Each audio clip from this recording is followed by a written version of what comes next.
चलिए दोस्तों देखते हैं कि आज हम क्या सीखने जाएंगे। आज का हमारा टॉपिक क्या रहेगा। दोस्तों आज की वीडियो में हम सीखेंगे कि जीएसटी में B2B इनवॉइसेस किसे कहते हैं या B2B सप्लाई या B2B सेल किसे कहते हैं। इसके साथ ही साथ आज की वीडियो में हम ये भी जानेंगे कि जीएसटी में B2C इनवॉइसेस या B2C सप्लाई किसे कहते हैं। विद एग्जांपल आज की वीडियो में हम ये सीखेंगे। तो दोस्तों अपने टॉपिक को क्लियर करने के लिए गेटवे ऑफ टेली मुख्य मेन्यू है, यहाँ से मैं DOG प्रेस करके आ जाऊंगा जीएसटी रिपोर्ट में और यहाँ से GSTR1 को सिलेक्ट करके मैं एंटर प्रेस कर दूंगा। जैसे ही मैंने GSTR1 को सिलेक्ट करके एंटर प्रेस किया, हम GSTR1 में आ गए। अल्ट के साथ F2 प्रेस कर देते हैं और यहाँ पर 1 मई 2021 से लेकर 31 मई 2021 पीरियड कर देते हैं, क्योंकि इसी पीरियड में मैंने एंट्री की है और उसी आधार पर आपको आज के टॉपिक क्लियर करूंगा, है ना। तो मैंने 1 मई 2021 से लेकर 31 मई 2021 पीरियड कर दिया और सिलेक्ट करके एंटर प्रेस कर दिया। अब दोस्तों हम आ गए यहाँ पर GSTR1 रिपोर्ट कहें या फिर GSTR1 रिटर्न में आ गए, ठीक है ना। अब ये क्या होता है दोस्तों, जो भी हम एंट्री करते हैं उन एंट्रीज के आधार पर अपने आप GSTR1 रिटर्न यहाँ पर तैयार होती है और इसमें हमारी जो भी एंट्री है GSTR1 से रिलेटेड वो इसमें शामिल हो जाती है, उनका डेटा इसमें शामिल हो जाता है। अब देखिए GSTR1 रिटर्न यहाँ पर तैयार हुआ है। पीरियड है 1 मई 2021 से लेकर 31 मई 2021, ठीक है ना। और यहाँ पर जब देखेंगे तो इंक्लूड इन रिटर्न में देखेंगे तो मैंने इंक्लूड इन रिटर्न को सिलेक्ट किया और इधर आए तो देखिए यहाँ पर 7 एंट्री हमारी इसमें सो रही है। वाउचर काउंट में 7 सो रहा है। इसका मतलब 7 एंट्री हमारी ऐसी हैं जो कि GSTR1 से रिलेटेड थी और वो हमारी GSTR1 रिटर्न में शामिल हो गई। अब ये जो 7 एंट्री हैं नीचे हम देखेंगे तो दोस्तों क्या होता है कि टेबल वाइज हमारी एंट्री इसमें शामिल हुई है। सबसे पहले देखेंगे हमारी 7 एंट्री में B2B इनवॉइसेस यहाँ पर लिखा हुआ है पर्टिकुलर में। तो B2B इनवॉइसेस के अंतर्गत देखेंगे तो वाउचर काउंट में 2 और आए। इसका मतलब क्या है कि 2 एंट्री हमारी ऐसी हैं जो कि B2B इनवॉइसेस की टेबल में शामिल हुई हैं। 2 एंट्री हमारी ऐसी हैं जो कि B2C लार्ज इनवॉइसेस में शामिल हुई हैं और 3 एंट्री हमारी ऐसी हैं जो कि B2C स्मॉल इनवॉइसेस में शामिल हुई हैं।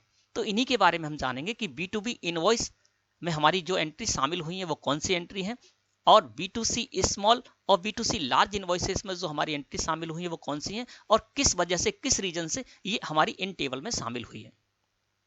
तो सबसे पहले मैं क्या करता हूं, यहां पर B2B इनवॉइसेस को सिलेक्ट करके और एंटर प्रेस करता हूं जिसमें कि मेरी 2 एंट्री यहां पर शामिल हुई हैं। इसको सिलेक्ट करके यानी B2B इनवॉइसेस को सिलेक्ट किया मैंने, तो देखिए हमारे सामने स्क्रीन कुछ इस तरह से अपीयर हो गई। अब यहाँ पर देखिए 2 एंट्री हमारी शामिल हुई है B2B इनवॉइसेस में। एक तो मोहन ट्रेडर्स देखेंगे, है ना, और एक है राघव ट्रेडर्स। अब देखिए यहाँ पर क्या दोनों पर ही GSTIN है ना, दोनों का GSTIN यानी goods and services tax identification number show रहा है। अब मैं इसमें क्या करता हूँ, मोहन ट्रेडर्स को सिलेक्ट करके और एंटर प्रेस करूंगा और देखिए ये मैंने सेल की थी 31 मई 2021 में बिल नंबर 6 और मोहन ट्रेडर्स को मैंने सेल की है और ये जो हमने हमारी सेल थी ये शामिल किस में हो गई थी, B2B इनवॉइसेस में। तो अब जानते हैं दोस्तों कि B2B इनवॉइसेस का मतलब या B2B सप्लाई या B2B सेल का मतलब क्या है जीएसटी में। इसका मतलब ये है दोस्तों कि आप जीएसटी में रजिस्टर्ड हैं और आप जिसको सेल कर रहे हैं वो भी जीएसटी में रजिस्टर्ड है। तो ये जो सेल है ये जीएसटी में कहलाती है B2B सेल यानी बिजनेस टू बिजनेस सेल, ठीक है ना।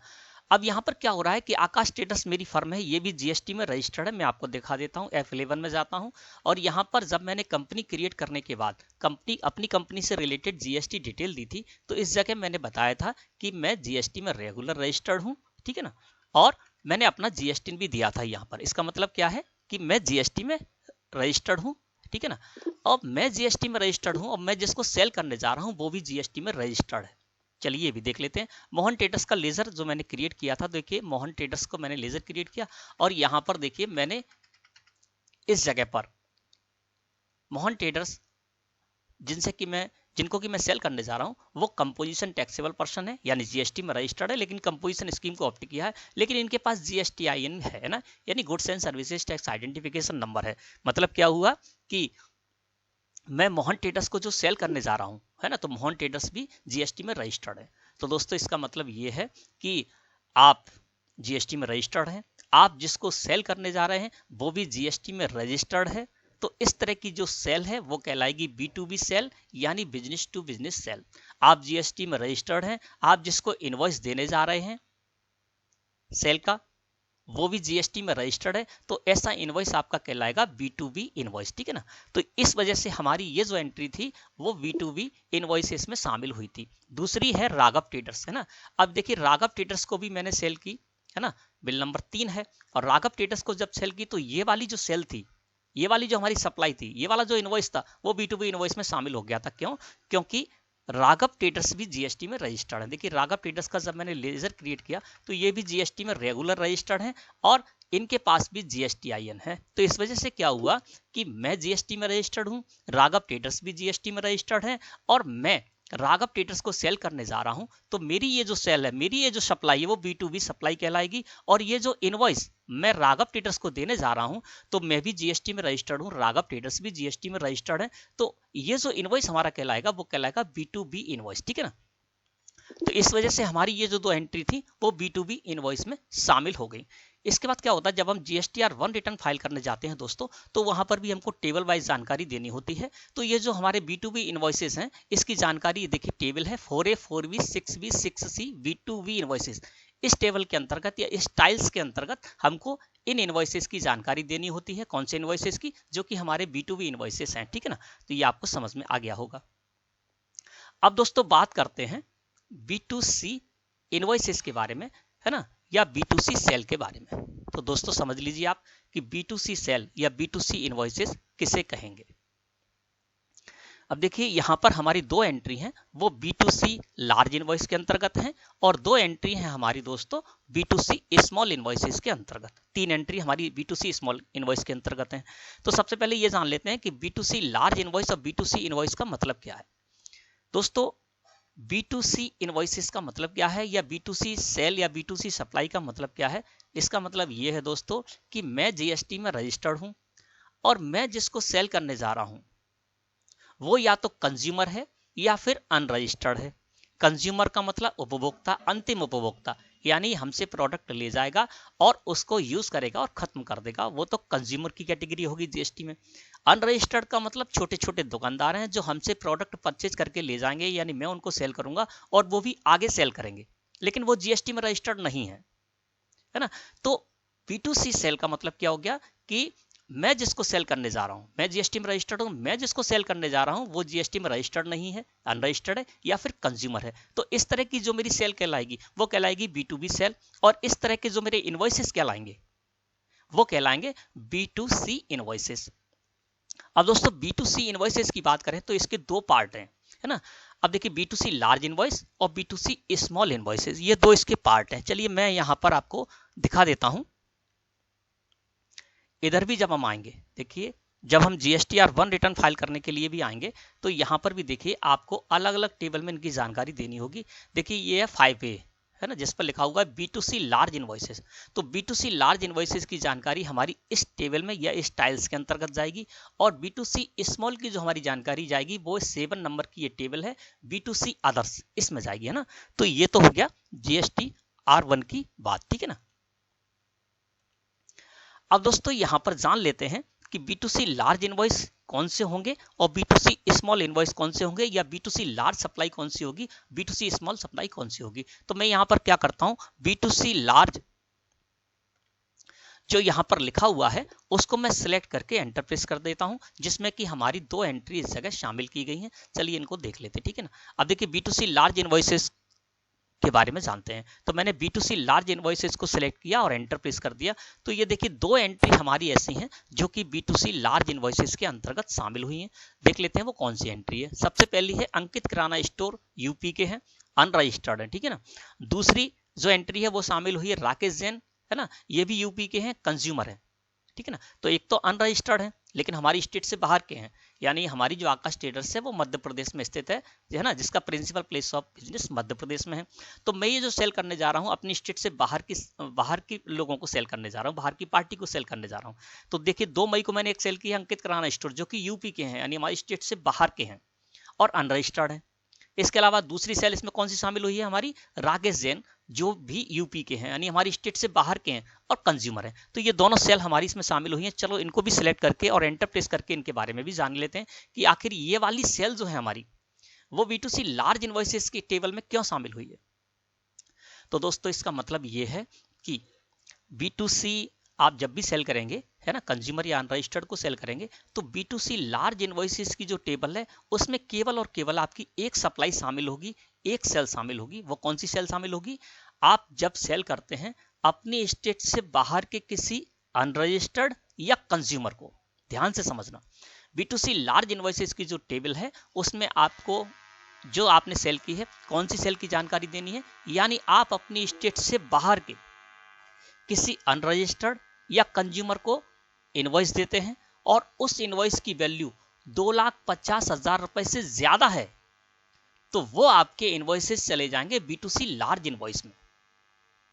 जैसे यहां पर देखिए इस केस में क्या हुआ कि अंकित किराना स्टोर है, ये उत्तर प्रदेश की पार्टी है, तो मेरे स्टेट से बाहर की पार्टी है और अनरजिस्टर्ड है। देखिए मैंने यहां पर अनरजिस्टर्ड में इसको बनाया, ठीक है, इस लेजर को। तो क्या हुआ कि अंकित किराना स्टोर जो कि हमारी स्टेट से बाहर की पार्टी है और अनरजिस्टर्ड है, और इसको जो मैं इनवॉइस देने जा रहा हूं उसकी वैल्यू है 2,51,776 रुपए, यानी आपको लास्ट वैल्यू देखनी है, इनवॉइस वैल्यू देखनी है। तो इनवॉइस वैल्यू 2,50,000 रुपए से ज्यादा है, इसलिए हमारी ये वाली जो एंट्री है, हमारा ये जो इनवॉइसेस है B2C लार्ज इनवॉइस में शामिल हो रहा है। तो आपको समझ में आ गया होगा कि जब भी हम सेल करेंगे किसको, अनरजिस्टर्ड या कंज्यूमर को, और वो हमारी स्टेट से बाहर का होना चाहिए, और उसको जो मैं इनवॉइस देने जा रहा हूं उसकी वैल्यू 2,50,000 रुपए से ज्यादा होनी चाहिए, वो ही एंट्री हमारी सिर्फ और सिर्फ B2C लार्ज इनवॉइस के अंतर्गत शामिल होगी। तो यहां पर जो मैंने अंकित किराना स्टोर को दिया, ये हमारी स्टेट से बाहर के हैं, अनरजिस्टर्ड हैं, और इस इनवॉइस की जो वैल्यू है वो है 2,51,776 रुपए, यानी 2,50,000 रुपए से ज्यादा है, इसलिए हमारी एंट्री B2C लार्ज इनवॉइसेस में शामिल हुई। दूसरी हमारी एंट्री राकेश जैन, है ना, इनको मैंने सेल की थी। अब ये कंज्यूमर है ना, देखिए इनका मैंने लेजर जो बनाया है, तो ये भी हमारी स्टेट से बाहर के हैं, यानी उत्तर प्रदेश के, और हमारी जो फर्म है मध्य प्रदेश में है, तो ये भी हमारी स्टेट से बाहर के हो गए और कंज्यूमर है, है ना। इसके अलावा इनको जो मैं सेल करने जा रहा हूं इसकी जो इनवॉइस की वैल्यू है वो भी 2,50,000 रुपए से ज्यादा है, यानी 2,54,520 रुपए है, इसीलिए हमारी ये एंट्री B2C लार्ज इनवॉइस में शामिल हो गई। तो आपको ये ध्यान रखना है कि B2C लार्ज इनवॉइसेस की जो टेबल है उसमें आपकी केवल वही एंट्री शामिल होगी जो कि आप कंज्यूमर या अनरजिस्टर्ड को सेल करते हैं, और वो कंज्यूमर और अनरजिस्टर्ड आपकी स्टेट से बाहर का होना चाहिए, और जो आप इसको इनवॉइस देने जा रहे हैं उस इनवॉइस की वैल्यू 2,50,000 रुपए से ज्यादा होनी चाहिए, वो ही एंट्री सिर्फ और सिर्फ आपकी B2C लार्ज इनवॉइस में जाएंगी। B2C स्मॉल की बात करें, B2C स्मॉल इनवॉइसेस की बात करें, तो इसमें आप कंज्यूमर और अनरजिस्टर्ड को सेल करते हैं, तो केवल B2C लार्ज इनवॉइस में जो सेल जाएगी, उसके अलावा जो भी आपकी B2C सेल होगी वो सारी की सारी आपकी जाएगी B2C स्मॉल इनवॉइसेस में। यानी आप अपनी स्टेट के कंज्यूमर और अनरजिस्टर्ड को सेल करते हैं, कितने की भी सेल करें, 5 लाख आप जो इनवॉइस देते हैं उसको 5 लाख की वैल्यू भी हो सकती है, उसकी 7 लाख की वैल्यू भी हो सकती है, आप ही की स्टेट का है, तो वो आपकी B2C स्मॉल इनवॉइस में जाएगी, ठीक है ना। इसके अलावा आप अपनी स्टेट से बाहर के किसी कंज्यूमर या अनरजिस्टर्ड को सेल करते हैं, और वो सेल 2,50,000 रुपए से कम है, जो आप इनवॉइस देने जा रहे हैं अपनी स्टेट से बाहर के अनरजिस्टर्ड या कंज्यूमर को, उसकी जो इनवॉइस वैल्यू है वह 2,50,000 रुपए से कम है, तो वो भी एंट्री आपकी सारी की सारी B2C स्मॉल इनवॉइसेस के अंतर्गत ही जाएंगी। यदि दोनों में डिफरेंस की बात करें दोस्तों, तो जो भी आप कंज्यूमर और अनरजिस्टर्ड को सेल कर रहे हैं उसमें केवल वो सेल जो आप अपनी स्टेट से बाहर के किसी कंज्यूमर और अनरजिस्टर्ड को कर रहे हैं, और जो इनवॉइस आप दे रहे हैं इनको, उस इनवॉइस की वैल्यू 2,50,000 रुपए से ज्यादा है, तो आपकी B2C लार्ज इनवॉइसेस में जाएगी। और उसके अलावा आपकी जो भी B2C सेल है, जो भी कंज्यूमर और अनरजिस्टर्ड की सेल है, वो सारी की सारी आपकी B2C स्मॉल इनवॉइस के अंतर्गत ही जाएगी, ठीक है ना। तो जब हम यहां पर देखते हैं तो ये देखिए B2C लार्ज इनवॉइस है, तो इसके अंतर्गत हमारे दो इनवॉइसेस है वो इसके अंतर्गत जाएंगे, और बाकी जो भी हमने सेल की है B2C, यानी हमने कंज्यूमर और अनरजिस्टर्ड को सेल की है, तो B2C स्मॉल को यहाँ पर कहा गया है B2C अदर्स। अदर्स का मतलब क्या है कि B2C लार्ज के अलावा जो भी आपकी सेल है B2C, वो सारी की सारी इसमें चली जाएगी, है ना। तो इस तरह से दोस्तों आपको इसको समझना है। तो मैं समझता हूं दोस्तों कि आज का टॉपिक जो है वो आपको अच्छे से क्लियर हो गया होगा, आपको समझ में आ गया होगा कि GST में B2B इनवॉइसेस किसे कहते हैं, या B2C सप्लाई B2C सेल किसे कहते हैं, GST में B2C लार्ज इनवॉइस किसे कहते हैं, B2C लार्ज सप्लाई है वो किसको कहा जाता है, इसके अलावा B2C स्मॉल इन्वॉइसेस किसे कहते हैं या B2C स्मॉल जो सप्लाई है वो किसे कहा जाता है, कौन कौन सी एंट्री आपकी किसमें शामिल होगी। अब दोस्तों यहाँ पर क्या होता है कि GSTR1 रिटर्न तैयार हो गई है और यहीं से हम JSON फाइल जनरेट करके GST पोर्टल पर अपलोड कर देंगे तो हमारी जो ये एंट्री है वो जिस टेबल से रिलेटेड है उसी टेबल में पहुंच जाएंगी। जो हमारी B2B सेल के B2B से रिलेटेड टेबल हैं वो यहाँ पर B2B इन्वॉइसेस वाली टेबल में आ जाएंगी। जो हमारी B2C लार्ज इन्वॉइसेस से रिलेटेड हैं इस टेबल से रिलेटेड उसका डेटा इसमें आ जाएगा और B2C स्मॉल इन्वॉइसेस का जो भी डेटा है वो B2C अदर वाली टेबल में ऑटोमेटिक आ जाएगा। तो दोस्तों मैं समझता हूँ आज का टॉपिक आपको अच्छे से क्लियर हो गया होगा। वीडियो अच्छी लगी हो तो लाइक करें। धन्यवाद।